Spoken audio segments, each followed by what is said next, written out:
한국 경제의 핵심 중소기업을 찾아서 미래 희망 대학생들이 나섰습니다. 중소기업의 잘못된 인식을 개선하고 우수한 중소기업을 소개하는 시간, 중소기업 대탐험 지금 출발합니다.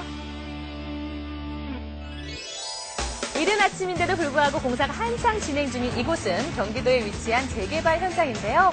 구슬땀을 흘리며 아침을 맞이하는 이곳에 오늘 중소기업을 탐험할 두 주인공들이 등장을 했습니다.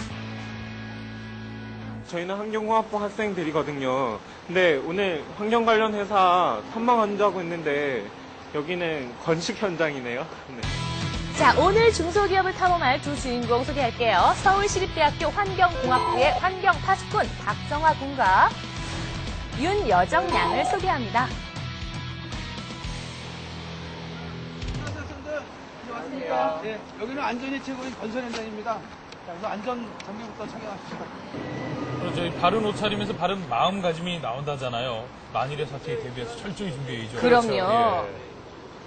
근데 여기는 건설 현장이잖아요. 근데 저희는 건축학부도 아니고 환경공학부인데 여기서 저희가 할 일이 있을까요? 여긴 경기도에 위치한 신도시 택지개발 현장입니다. 여기서 가장 많이 발생되는 게 뭔지 아십니까? 쓰레기? 여기 퇴근도 많은데요? 맞습니다. 여기는 건설 폐기물이 많은 현장입니다. 재개발 현장에서 많이 발생되는 건설 폐기물을 안전하고 적정하게 처리하여 환경을 보호하는 기업입니다. 오늘 소개할 중소기업은 환경과 사람을 먼저 생각하는 기업으로 건설 폐기물 처리 관련 신기술 15개 특허 획득은 물론이고요. 2006년 환경 신기술 인증을 받은 것은 물론 기술혁신형 중소기업으로 선정된 건설 폐기물 처리 전문 기업과 함께하겠습니다. 초등학교 운동장에서 폐기물 수천 톤이 쏟아져 나왔습니다. 서해 청정 지역인 백령도에 건축 폐기물들이 불법으로 버려지고 있습니다. 각종 시설물 공사로 한 해 평균 발생하는 건설 폐기물은 연간 6,430만 톤. 해마다 증가하는 건설 폐기물은 환경오염은 물론 생태계까지 위협하는 심각한 수준입니다. 때문에 지속적인 개발을 위해선 보다 효과적으로 건축 폐기물 처리하는 것이 시급한 상황인데요. 기업의 주된 업무는 시멘트, 콘크리트, 아스콘 등의 건축 폐기물을 처리하는 것으로 자연 환경도 지키고 건설 환경 또한 더욱 좋게 만드는 일인 거죠. 근데 보통 이런 건설 폐기물들은 버릴 때 그냥 땅에 묻지 않나요? 과거에는 단순 파쇄해서 일반적인 도로에 성토하는 것으로 끝났습니다. 근데 현재로서는 우리의 기술력을 이용해서 건설 현장에 재활용하고 있습니다. 종이나 캔을 재사용하는 거는 봤어도 이처럼 아스팔트나 시멘트를 재사용한다는 말은 처음 들어보는 것 같은데요. 네, 충분히 가능한 이야기입니다. 이것이 우리의 기술력으로 만든 재활용 골재입니다. 아, 이게 재활용을 해서 만들어진 거라고요? 예. 아니, 제가 보기엔 그냥 돌멩이 같은데 뭐가 다른 거죠? 이 재활용 골재들을 저희는 순환 골재라고 표현합니다. 순환 골재란 폐아스팔트, 콘크리트와 같은 건설 폐기물들을 파쇄 분쇄하여서 순수 골재로만 추출해낸 재활용 골재를 말하는 건데요. 천연 골재를 대신해서 최근 건축 현장에서 많이 이루어지고 있다고 합니다. 네. 자, 각종 시설물 공사로 하루 평균 철거되는 폐기물의 양은 5,000톤에 이를 정도로 어마어마한데요. 폐기물은 크기와 종류에 맞게 중장비 등을 동원해서 1차 분류를 한 뒤 생산 공장으로 이동을 한다고 합니다. 트럭이 계속 들어오네요. 그러네요. 꼬리에 물고. 싣고 와갖고 포크레인이나 이런 큰 장비들이 있어요. 거기서 1차적으로 분리를 또 하죠. 폐콘크리트는 폐콘크리트예요. 아스콘은 아스콘대로 보관을 했다가 파쇄 분쇄를 하게 돼 있어요.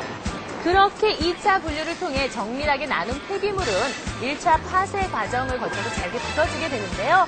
1차 파쇄 과정을 거친 후에 또다시 진동 스크린을 통해서 크기별로 분류를 하게 되는 거죠. 네, 잘 만들어진 골재들도 많은데 굳이 폐기물로 만든 순환 골재를 사용해야 할 필요가 있을까요?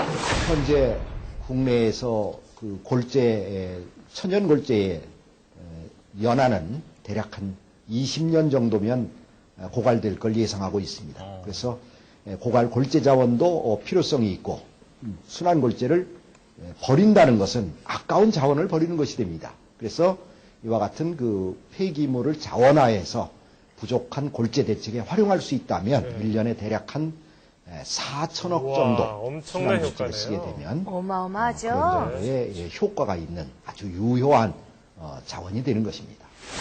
자, 파괴는 총 5차에 걸쳐서 이루어지게 되는데요. 단계가 높아질수록 작은 골재들을 생산, 최종적으로 모래까지 생산하는 시스템인데요. 순환골재는 생산 방식과 사용 용도에 따라서 종류가 나누게 되고요. 그리고 이렇게 생산되는 순환골재의 양은 1년에 60만 톤이라고 합니다. 분류할 때 사람 손으로 일일이 하는 것도 아닌데 쓰레기가 들어갈 수 있지도 않을까요? 기계에서 1차적으로 사람이 선별하는 데가 있고 바람이 선별하는 데가 있어요. 근데 이거 갖고도 100%안 돼요. 그래서 우리 회사에서 자체적으로 기술 개발한 이물질 분리기라는 기계가 있어요. 자, 이물질 분리기는 물과 초음파를 이용해서 회전하면서 골재에 섞여 있는 이물질을 분리 배출하는 장치로 골재는 다시 분쇄기 안으로 들어가고 이물질은 밖으로 배출을 시키는데요. 손쉽게 이물질을 분리해서 양질의 순환 골재를 생산하게 도와준다고 합니다. 쓴 물이 건설 폐기물과 섞이면서 또 다른 오염 물질을 날카로운 지적이죠? 흙탕물이 내려오면 그것이 오염물질입니까? 오염물질이 아닙니까?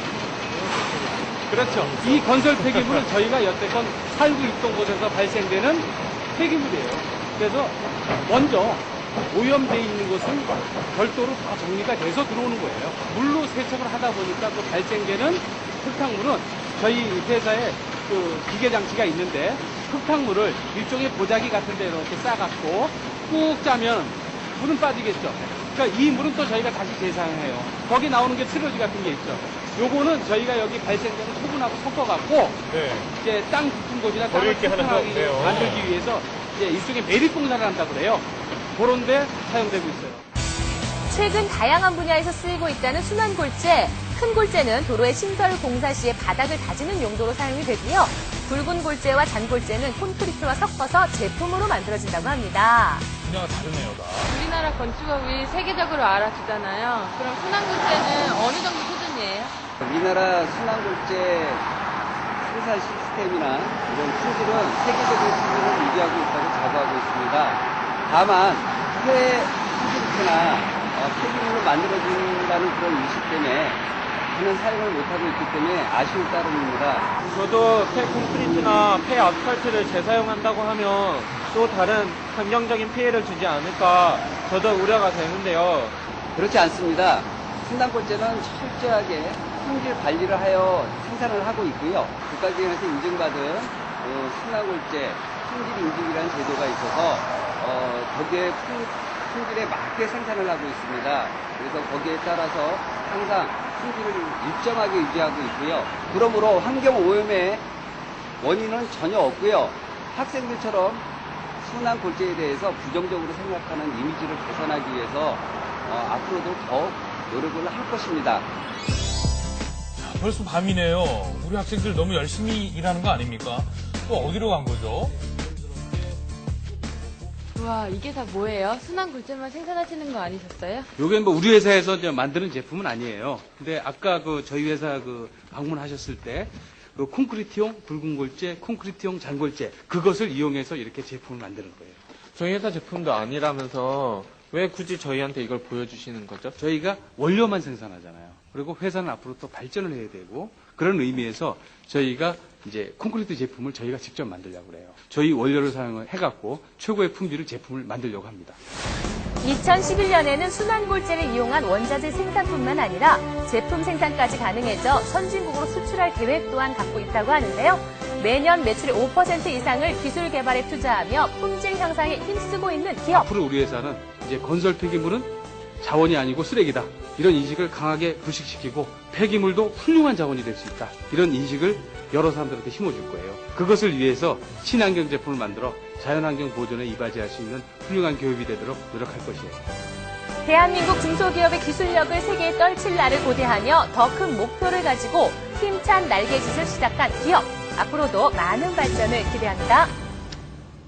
야, 저는 보면서 오늘 여러 번 놀랐습니다. 1년에 저렇게 많은 그 건설 폐기물이 나온다는 것과 그리고 콘크리트나 아스팔트가 또 재활용돼서 순환골재로 사용이 된다는 건데 통계 자료가 있습니다. 2007년 한 해 이 순환골재를 통해서 얻은 사회적 편익을 따져봤더니요.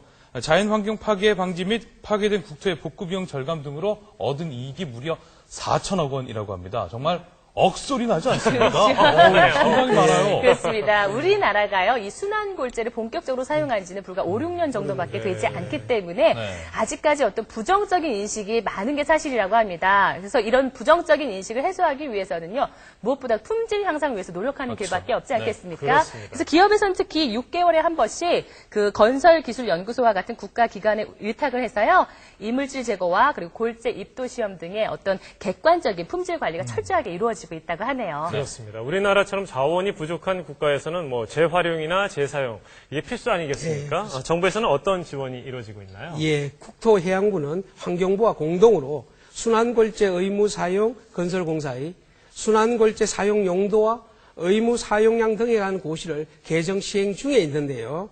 도로 1km 이상을 건설하거나 확충할 경우에 투입되는 골재의 15% 이상을 순환골재를 사용해야 되고요. 또 동일한 공사의 아스팔트, 콘크리트 포장 공사의 경우 순환골재 제품의 15%를 의무화 사용하도록 하고 있습니다.